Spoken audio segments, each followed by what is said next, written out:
എല്ലാവർക്കും നമസ്കാരം. പൃഥ്വി വ്ലോഗ്സിലേക്ക് സ്വാഗതം. ഇന്ന് ഞാനൊരു തനി നാടൻ 4 മണി പലഹാരമാണ് ഉണ്ടാക്കുന്നത്. ഇല അട, ഒരു സ്പെഷ്യൽ ഇല അടയാണ്. അതായത് ഇതിനു മുമ്പൊക്കെ ഒരുപാട് പ്രാവശ്യം അടയൊക്കെ ഉണ്ടാക്കുന്നത് കാണിച്ചിട്ടുണ്ട്. പല ഇതും വെച്ച് പല തരം ഇൻഗ്രീഡിയൻസ് വെച്ചിട്ടുള്ള അട ഉണ്ടാക്കിയിട്ടുണ്ട്. പക്ഷെ അതിൽ നിന്നൊക്കെ വ്യത്യസ്തമായിട്ട് ഒരു സ്പെഷ്യൽ രീതിയിൽ ഒരു സ്പെഷ്യൽ ഇൻഗ്രീഡിയൻസ് ഒക്കെ വെച്ചിട്ട് ചേർത്തിട്ടുള്ള ഒരു അടയാണ് ഞാൻ ഉണ്ടാക്കുന്നത്. ഇത് നമ്മുടെ ആരോഗ്യത്തിനൊക്കെ വലിയ ദോഷമൊന്നും ചെയ്യാത്ത ഇൻഗ്രീഡിയൻസ് ആണ് ഇതിൽ ചേർത്തിരിക്കുന്നത്.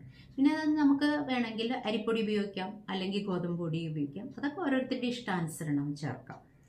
പിന്നെ പഴമാണ് ഞാൻ എടുത്തിരിക്കുന്നത്, പൂവൻ പഴമാണ് എടുത്തിരിക്കുന്നത്. പിന്നെ നമുക്ക് ടേസ്റ്റിന് വേണ്ടിയിട്ട് തേങ്ങ അങ്ങനെയൊക്കെ കുറച്ച് സാധനങ്ങളൊക്കെ ചേർക്കാം. ഇതിൽ നിന്ന് വ്യത്യസ്തത എന്ന് പറയാനായിട്ട് നമ്മൾ ഇതിന് ഫ്ലേവറിന് വേണ്ടിയിട്ട് ഞാനിതിൽ ജീരകത്തിൻ്റെ പൊടിയാണ് ചേർക്കുന്നത്. വേണമെങ്കിൽ ഏലക്കാപ്പൊടി ചേർക്കാം, ചുക്ക് പൊടി ചേർക്കാം. അതൊക്കെ ഓരോരുത്തരുടെ ഇഷ്ടാനുസരണം ചേർക്കാം. വളരെ ടേസ്റ്റി ആയിട്ട് വളരെ പെട്ടെന്ന് നമുക്ക് ഉണ്ടാക്കാം. ഒരു 10 മിനിറ്റ്, ഞാനൊരു 15 മിനിറ്റൊക്കെ വേണ്ടി വരുമെന്ന് വിചാരിച്ചു. പക്ഷെ 10 മിനിറ്റിൽ തന്നെ നമുക്ക് ഇഡ്ഡലി പാത്രത്തിൽ വെച്ച് ആവിയിൽ പുഴുങ്ങിയെടുക്കുകയാണ് ചെയ്യുന്നത്. അപ്പോൾ നമ്മൾ ഫ്രൈ ചെയ്ത് എടുക്കുന്ന ഐറ്റം ഒന്നും അല്ലല്ലോ. അതുകൊണ്ട് തന്നെ നമ്മുടെ ആരോഗ്യത്തിന് വേറെ കുഴപ്പമൊന്നുമില്ല. കുറച്ച് മധുരമൊക്കെ ഉള്ള, മധുരം ഇഷ്ടപ്പെടുന്നവർക്ക് വളരെ പ്രിയപ്പെട്ട ഒരു ഭക്ഷണമാണ്. അപ്പോൾ ഇതെങ്ങനെയാണ് ഉണ്ടാക്കുന്നതെന്ന് നമുക്കൊന്ന് നോക്കാം. വീഡിയോ ഒന്ന് കണ്ടു നോക്കാം. വരൂ. ഇവിടെ 1/2 കപ്പ് അവലെടുത്തിട്ടുണ്ട്. ഇത് നല്ല ചുമന്ന മട്ട അവലാണ്. ഇത് ഒരു ബൗളിലേക്ക് ഇട്ട് കൊടുത്തു. ഇനി ഇതിലേക്ക് അല്പം ചെറു ചൂടുവെള്ളവും കൂടി ഒഴിച്ചു വയ്ക്കുകയാണ്. ഇതൊന്ന് കുതിരാൻ വേണ്ടിയിട്ടാണ്, പെട്ടെന്നൊന്ന് കുതിർന്ന് കിട്ടാൻ വേണ്ടിയിട്ട്. ഒന്നൊരു സ്പൂൺ വെച്ച് ഒന്ന് ഇളക്കി കൊടുക്കാം. ഒരുപാട് വെള്ളം ഒഴിക്കരുത്, അല്പം വെള്ളം ഒന്ന് ജസ്റ്റ് ഒന്ന് സോക്കാവാൻ വേണ്ടിയിട്ട്.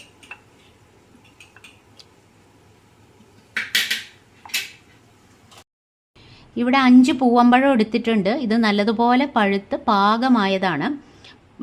ഇതിലെ തൊലിയൊക്കെ കളഞ്ഞ് നല്ലതുപോലെ ഒന്ന് ഉടച്ചെടുക്കണം.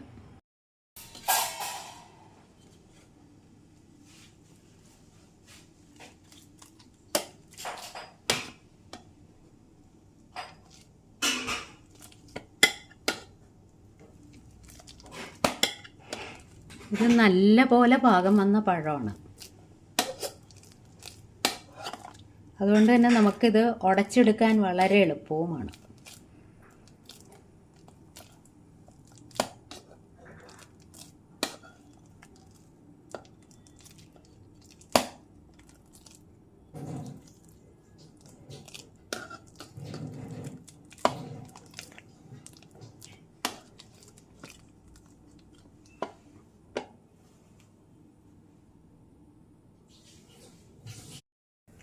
പഴം നല്ലതുപോലെ ഉടച്ചു വെച്ചിട്ടുണ്ട്.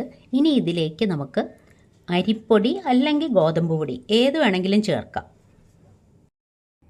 ഞാനിവിടെ അപ്പം ഇടിയപ്പത്തിൻ്റെ പൊടിയാണ് എടുത്തിരിക്കുന്നത്. ഒരു 3/4 കപ്പ് എടുക്കുന്നുണ്ട്.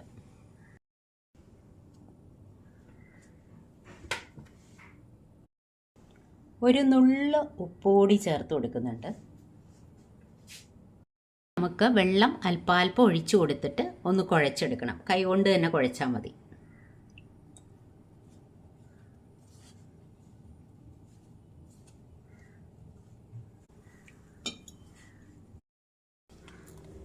നമ്മൾ മാവ് നല്ലതുപോലെ കുഴച്ചെടുത്തിട്ടുണ്ട്.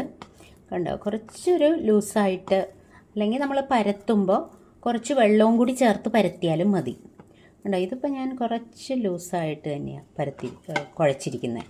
ഒരു 1/4 കപ്പ് തൊട്ട് 1/2 കപ്പ് വരെ വെള്ളം ചേർത്ത്, അത് ഓരോ അരിപ്പൊടിയുടെയും അല്ലെങ്കിൽ ഗോതമ്പ് പൊടിയാണ് എടുക്കുന്നതെങ്കിൽ അതിൻ്റെയൊക്കെ സ്വഭാവം അനുസരിച്ചിരിക്കും എത്രത്തോളം വെള്ളം ചേർക്കണം എന്നുള്ളത്. ഇനി ഇതിവിടെ ഇരിക്കട്ടെ. ഇനി നമുക്ക് ഫില്ലിങ്ങും കൂടി തയ്യാറാക്കാം. ഇവിടെ ഒരു നോൺ സ്റ്റിക്ക് പാൻ വെച്ചിട്ടുണ്ട്. ഇതിലേക്ക് ആദ്യം നമുക്ക് ഒരല്പം നെയ്യ് ഒഴിച്ചു കൊടുക്കാം. 1/4 ടീസ്പൂൺ മതി. പാൻ ചൂടായി, നെയ്യും ചെറുതായിട്ട് ചൂടായി വന്നിട്ടുണ്ട്. ഇതിലേക്ക് നമുക്ക് ശർക്കര ഇട്ട് കൊടുക്കാം. ഇത് ഉരുക്കി അരിക്കേണ്ട ആവശ്യമില്ല. കാരണം എന്താണെന്ന് വെച്ചാൽ ഇതിനകത്ത് കല്ലൊന്നും ഇല്ലാത്ത ശർക്കരയാണ് ഞാൻ എടുത്തിരിക്കുന്നത്. അതുകൊണ്ട് തന്നെ കുറച്ച് വെള്ളവും കൂടെ ചേർത്ത് ഇതൊന്ന് ഉരുക്കിയെടുത്താൽ മതി. അല്പം വെള്ളം ഒഴിച്ചു കൊടുക്കാം.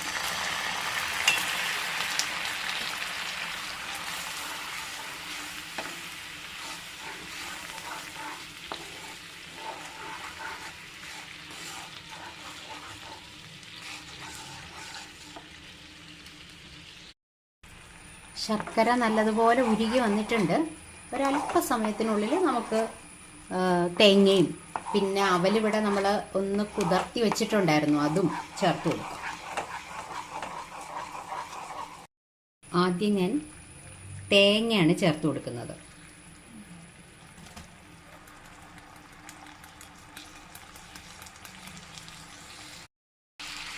തേങ്ങ ഇട്ട് കൊടുത്തു. ഇനി നമ്മളിവിടെ കുതിർത്തി വെച്ചിരിക്കുന്ന അവില് കൂടി ഇതിലേക്ക് ചേർത്ത് കൊടുക്കാം.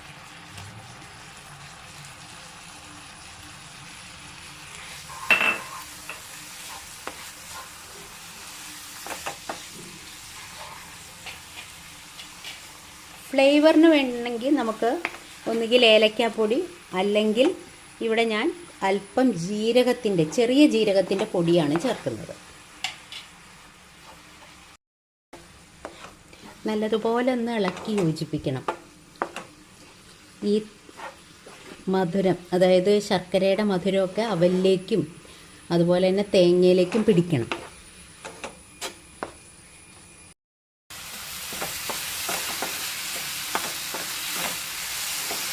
ഫില്ലിംഗ് ഇവിടെ റെഡി ആയിട്ടുണ്ട്. നല്ലതുപോലെ ഡ്രൈ ആയി വന്നിട്ടുണ്ട്. ഇനി നമുക്ക് ഫ്ലെയിം ഓഫ് ചെയ്യാം. എന്നിട്ടൊന്ന് ജസ്റ്റ് ഒന്ന് തണുക്കാനായിട്ട് വെക്കാം. നമ്മുടെ ഡൗ ഇവിടെ ഉണ്ട്, റെഡിയാണ്. അതുപോലെ തന്നെ ഫില്ലിങ്ങും റെഡിയാണ്. ഇനി നമുക്ക് ഇലയൊക്കെ കഴുകി റെഡിയാക്കി വെച്ചിട്ടുണ്ട്. അതിലേക്ക് നമുക്ക് പരത്തി കൊടുക്കാം. ഇത് പഴവും കൂടി ചേർത്തത് കൊണ്ട് നല്ല പോലെ സോഫ്റ്റാണ്. നമുക്ക് വേണമെങ്കിൽ ഒരല്പം വെള്ളത്തിൽ ഇങ്ങനെ തൊട്ടിട്ട് ഇങ്ങനെ പരത്തി കൊടുക്കാം. കനം ഇല്ലാതെ വളരെ നേരിയതായിട്ട് പരത്തിയെടുക്കണം.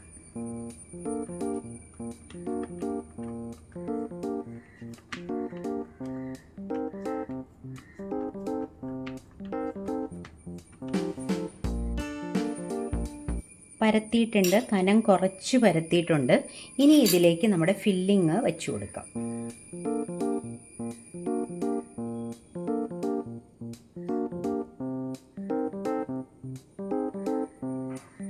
ഇപ്പം ഇങ്ങനെ ചെയ്തതുകൊണ്ട് എന്താ ഗുണം എന്ന് വെച്ച് കഴിഞ്ഞാൽ, നമ്മുടെ ഫില്ലിങ്ങിൽ നമ്മൾ ശർക്കര ചേർത്തിട്ടുണ്ട്, നല്ല മധുരമുണ്ട്. പുറത്തെ കോട്ടിങ്ങിലും അതുപോലെ തന്നെ നല്ല മധുരം ഉണ്ടാവും. മധുരമുണ്ട്, ഞാൻ നോക്കി.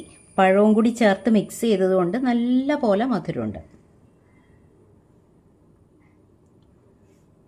ഇങ്ങനെ നിരത്തി വെച്ച് കൊടുത്തിട്ട് ഇതിങ്ങനെ മടക്കുകയാണ്. എന്നിട്ട് ഒന്നുകൂടി ഇതൊന്ന് മടക്കാം.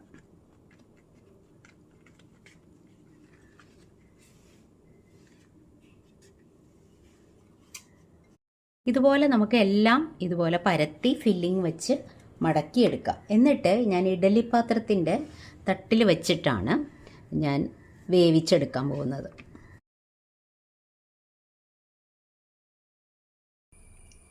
എല്ലാം നമ്മൾ സെറ്റാക്കി വെച്ചിട്ടുണ്ട്.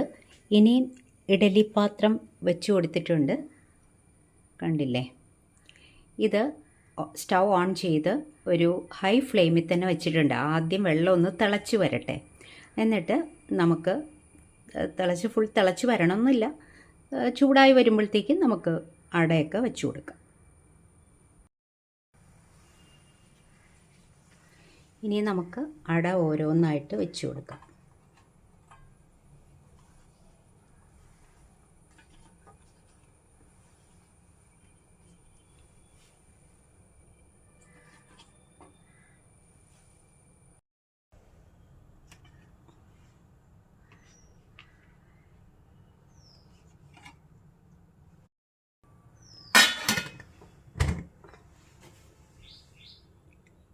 ഇനി നമുക്ക് ഒരു 15 തൊട്ട് 20 മിനിറ്റ് വരെ, ചിലപ്പോൾ അതിനെക്കാട്ടി മുൻപ് ഒരു 10 മിനിറ്റിലൊക്കെ വെന്ത് കിട്ടും.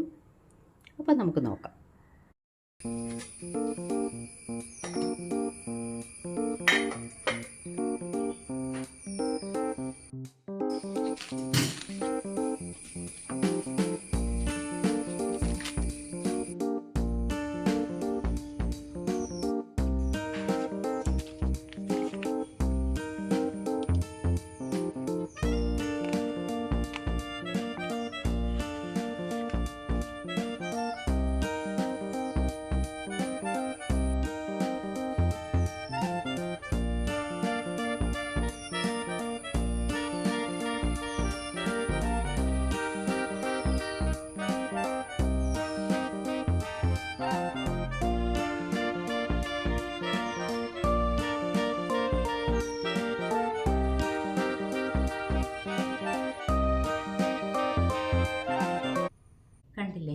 ഇലയട ഉണ്ടാക്കിയത് കണ്ടില്ലേ?